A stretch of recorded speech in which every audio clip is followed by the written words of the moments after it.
રાપર તાલુકાના ચિત્તોડ પાસે પ્રેમી પંખીડાએ ટ્રેન નીચે ઝંપલાવી આત્મહત્યા કરતા ચકચાર મચી જવા પામી હતી। વાગડ પંથકના રાપર તાલુકાના નલિયા ટીંબો અને સઈ ગામે વાડી વિસ્તારમાં રહેતા પ્રેમી યુગલે ટ્રેન નીચે ઝંપલાવી સજોડે આત્મહત્યા કરી લેતા ચકચાર મચી જવા પામી હતી। હત્યાના બનાવથી પરિવારજનોમાં અરેરાટી વ્યાપી જવા પામી હતી। આપઘાતનો બનાવ આજે વહેલી પરોઢના 6 વાગ્યાના અરસામાં બનવા પામ્યો હતો।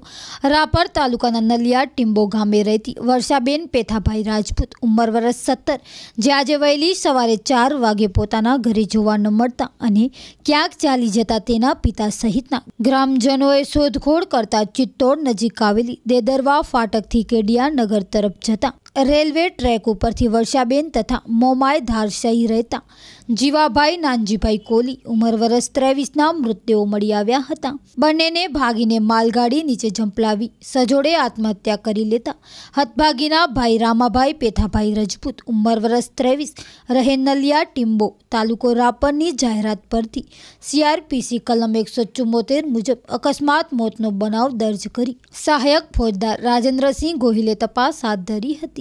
બંનેના મૃતદેહોને PM માટે હોસ્પિટલ મોકલી અપાયા હતા। બંનેનો પ્રેમ પરિવારો નહીં સ્વીકારે તેવા દરથી બંનેએ આત્મહત્યા કરી લીધી હોવાનું ખુલવા પામ્યું હતું। પ્રેમી યુગલના આપઘાતથી પરિવારજનોમાં અરેરાટી સાથે શોકનું મોજું છવાઈ જવા પામ્યું હતું।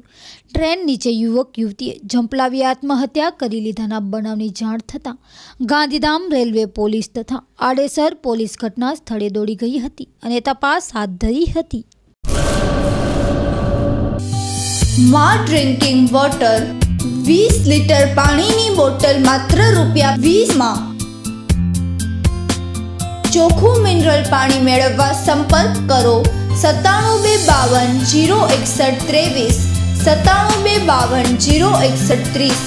સ્થળ માં ગૌશાળા બાગાયતી ફાર્મ નર્સરી અને ડ્રિંકિંગ વોટર સ્વાગત સિટી શાંતિનિકેતન પ્રાથમિક શાળા સામે કચ્છ યુનિવર્સિટી ત્રિકોણ ચંગલેશ્વર મિર્ઝાપર રોડ ભુજ કચ્છ।